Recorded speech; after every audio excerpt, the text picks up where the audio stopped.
Seorang polisi gadungan di Bekasi, Jawa Barat ditangkap karena menipu sejumlah orang hingga puluhan juta rupiah.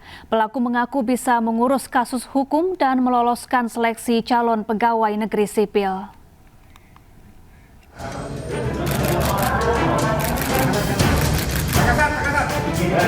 Bermodalkan seragam lengkap Polri berpangkat Ajun Komisaris Polisi, Widadi, pria berusia 59 tahun ini diringkus polisi.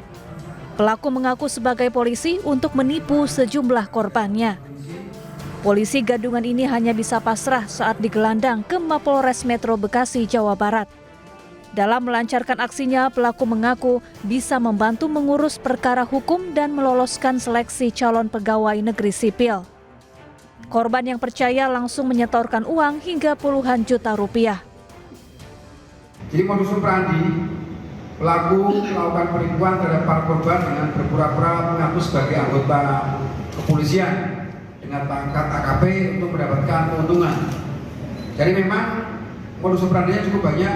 Kadang dia mengaku bisa mengurus perkara, kadang dia mengaku bisa memasukkan CPNS, kadang dia mengaku bisa mengurus berkaitan dengan proyek. Sudah ada 3 korban yang masuk perangkap pelaku. Dari hasil kejahatannya, pelaku meraup total uang 86 juta rupiah. Kini pelaku mendekam di balik jeruji besi untuk mempertanggungjawabkan perbuatannya. Dari Bekasi, Jawa Barat, Didit Junaidi, iNews melaporkan. Diduga mabuk, seorang pengendara mobil menabrak sejumlah pengendara di Jalan Raya Sukaraja, Cikeas, Kabupaten Bogor, Jawa Barat. 7 orang mengalami luka-luka akibat peristiwa ini.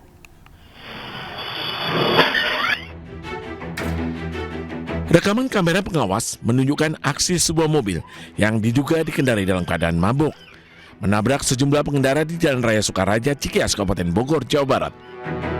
Akibat peristiwa ini, 6 orang luka ringan dan 1 orang luka parah.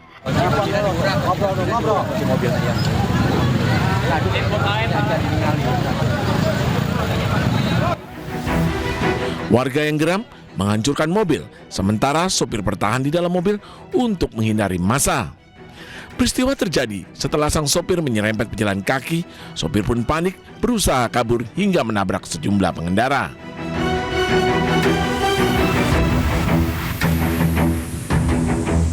Ya, dari arah Cadas Gampar, kecepatan tinggi, mungkin dia lagi narkoba. Banyak korban juga sih Mas, ada 7 orang. 7 orang semuanya ada yang luka parah 1.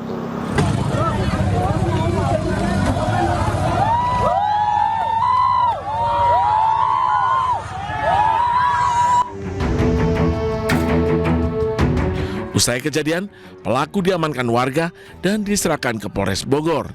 Sementara itu, korban luka-luka kini dirawat di Rumah Sakit PMI Bogor. Dari Bogor, Jawa Barat, Wildan Hidayat, iNews melaporkan.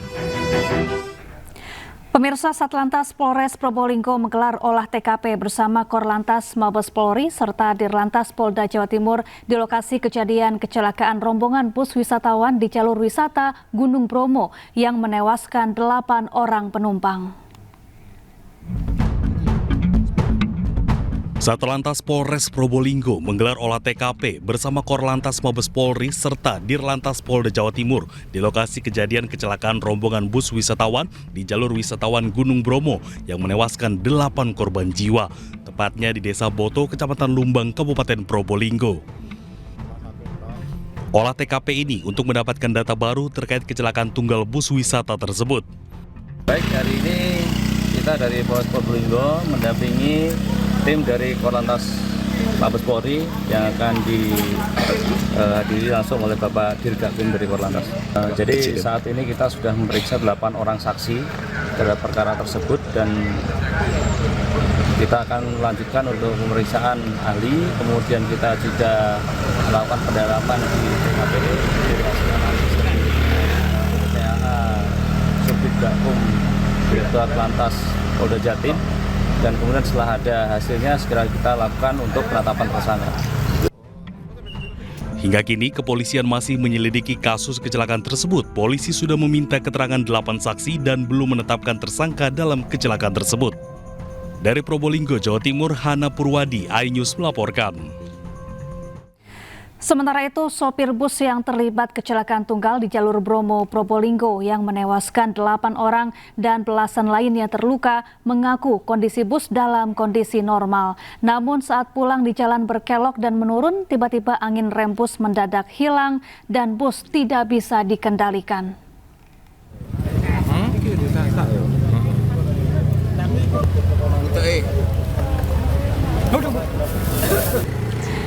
Al Bahri, 55 tahun warga Gladak Pakam, Kabupaten Jember menceritakan detik-detik terjadinya kecelakaan bus pariwisata di jalur wisata Bromo, tepatnya di Desa Boto, Kecamatan Lumbang, Kabupaten Probolinggo.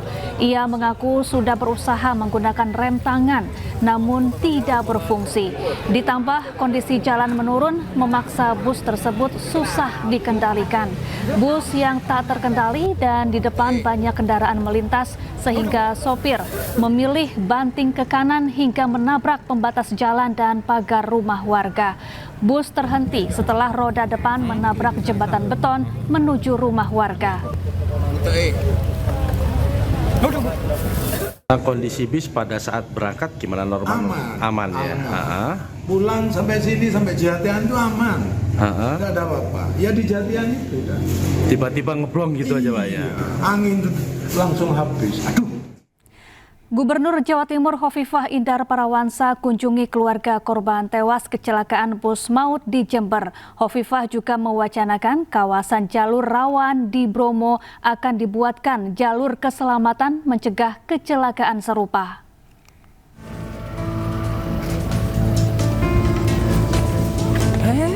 Gubernur Jawa Timur bersama rombongan mendatangi kediaman korban kecelakaan bus pariwisata di Desa Serut, Kecamatan Panti, Jember, Jawa Timur.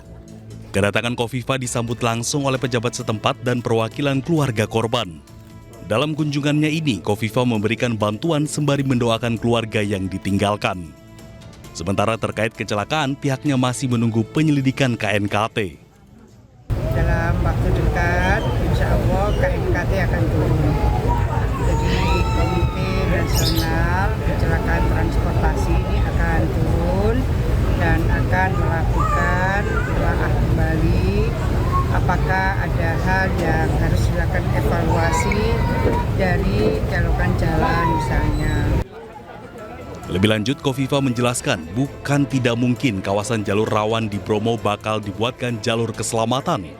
Hal itu dilakukan untuk mencegah kecelakaan serupa terjadi.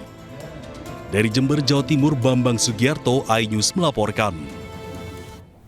Kita ke informasi lain pemirsa, isak tangis keluarga iringi jenazah Kapten Haryanto Tahir, pilot helikopter yang jatuh di Tanah Bumbu, Kalimantan Selatan menuju pemakaman. Jenazah Kapten Haryanto tiba di rumah duka setelah 14 hari dilaporkan hilang kontak.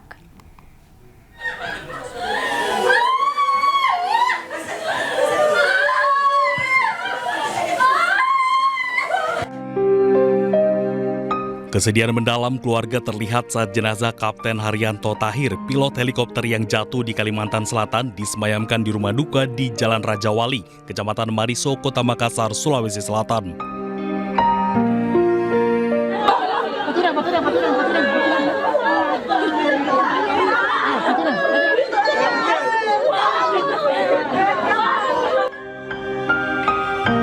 Tangis keluarga pecah saat jenazah akan dibawa menuju masjid untuk disolatkan. Pengangkatan peti jenazah dilakukan oleh personil TNI Angkatan Laut. Jenazah dikebumikan di pemakaman Darussalim Vale, Kabupaten Goa. Keluarga mengenang sosok korban yang sempat berdinas di TNI Angkatan Laut sebelum beralih menjadi penerbang. Almarhum disebut memiliki jiwa sosial tinggi dan memiliki hubungan baik dengan lingkungan sekitar. Sejak berdinas di Angkatan Laut dan memilih untuk pensiun dini juga, tetangga-tetangganya mengenalnya sebagai sosok yang sangat baik dan banyak membantu orang. Terakhir itu sekitar akhir bulan itu, 2 hari sebelum kejadian. Ya karena dia baru berangkat tugas kembali untuk duty lagi. Jam 2.25.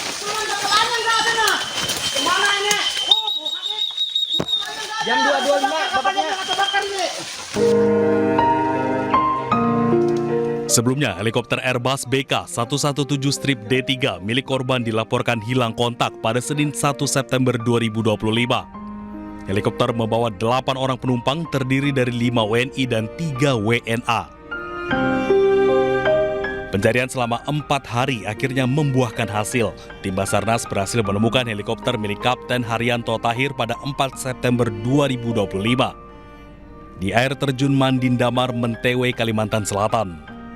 Seluruh penumpang dikonfirmasi meninggal dunia dalam peristiwa tersebut. Dari Makassar, Sulawesi Selatan, Leo Muhammad Nur, iNews melaporkan. Pemirsa, seorang mahasiswi tewas di kamar kos dibunuh kekasihnya di wilayah Ciracas, Jakarta Timur. Usai diautopsi, jenazah korban dibawa ke rumah duka di Kabupaten Manggarai, Nusa Tenggara Timur.